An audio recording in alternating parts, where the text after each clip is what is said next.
Hey, nice to see you. Let's go on a little journey. A little lock journey. Hey, welcome in and welcome back. My name is Shane Fell, and I am fascinated with the science of locks. I've been studying the science of hair for well over 12 years now, and today we're going on another journey. Come on, let's go! Hey guys, welcome back. Today I want to talk about getting lock extensions, the differences between human hair extensions versus synthetic lock extensions. How do they wear? What's the difference between the two? If you're thinking about starting your journey, I won't touch into wool lock extensions very much today. It does wear very similarly.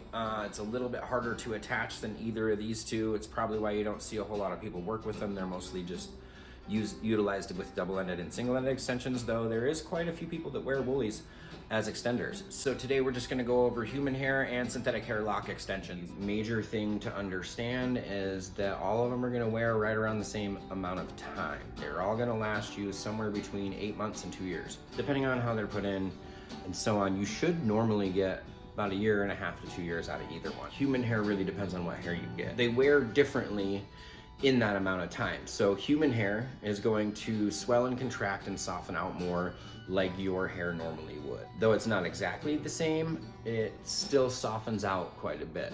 The thing with human hair is that it's so overly processed by the time we get it. If you're not utilizing something like your partner's hair or something like that, or your own hair that you cut off at some point in time, you're generally working with very over-processed hair. So when people are like, oh, you can color human hair extensions, no, you probably shouldn't. They're just gonna fall apart pretty quickly. These are gonna fall apart anyways. So generally I get about 1.5 to 2 years out of them before they start to fray apart. That gives you quite a bit of length to where you might decide that you don't want to wear them anymore after that. A lot of my clients do 1 round and then they don't anymore and they just have their normal hair or their normal locks. Some of my clients have gone 2 rounds. Some of them like to have a lot of fun with these, and we've gone like 3 and 4 rounds, with different stuff. So it really just depends on what you're looking at. The cost of human hair is considerably more. You need probably about 3 packages, somewhere around 330, 350 grams of hair to do your entire head. That usually runs you somewhere between 60 and 90 a pack. So, you do the math there, where you're getting like about 3 packs, sometimes 5 packs of synthetic hair for about 25 bucks. So there's differences in price there as well. Synthetic hair, the reason why it doesn't last that long is because this is an inorganic material. So just the same way that a sliver is gonna push out of your hand, or even you could reject a kidney or something like that. What's happening is your human hair is in there and it's swelling and contracting and locking up, and this stuff isn't. So it's just kind of sitting idle in a sense. I mean, it is moving around a little bit and stuff, but it's not really doing much. What you see a lot of is this kind of stuff in between the connection points, usually with the human hair actually. On the human hair side going in, you'll usually see some frays that want to split out and come out. So we always are tucking those back in when we do maintenance sessions. And then also as they wear longer, they start to push out, and they'll just start to push out after a while. If they're really far up in there, they won't necessarily push out, but this will get frayed out all the time. It'll just keep pushing and pushing because this wants to eventually mature out and lock up in on itself. And so if this is in its way, it's impeding it in a sense. So those are the differences of wheres and whys they wear differently. Synthetics are going to be a little bit more scratchy on you, where human hair is going to be softer on your wear. Wool hair, I feel like, is the softest out of all of them that I've played with.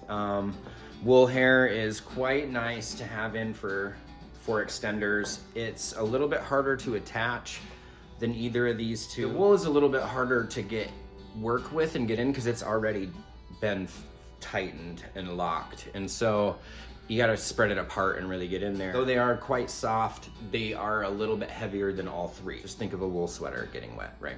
A little heavier. Human hair doesn't wick the same as synthetic hair does. Synthetic hair seems a little heavier at first when you shampoo, though the synthetic hair wicks the water faster. So as the water runs out of, because water runs down a stream, so it's going to run down your lock as well.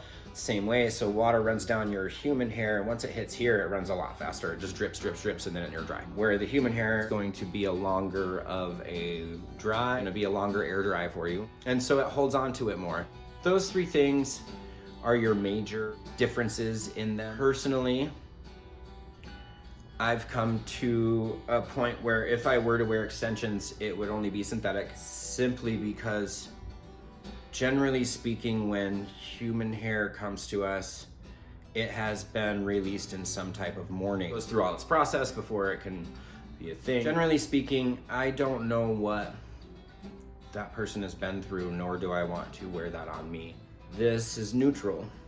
If anything, maybe it has lower vibration of vibrato to it, but I don't want somebody else's traumas and somebody else's things wearing with me. I mean, I've cut my own locks off because of things I've been through with them.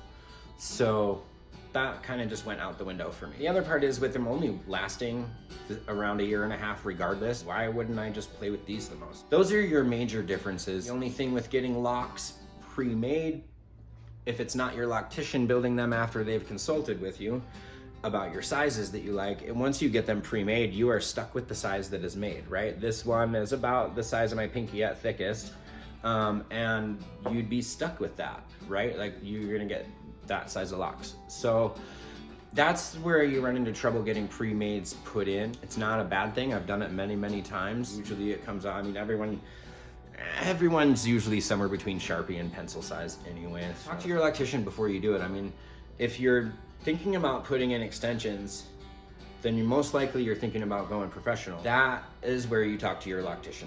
Maybe your loctician only works with certain things. Maybe your loctician has other suggestions for you that are better for your hair type or better for your journey. Hair grows and your locks are gonna grow.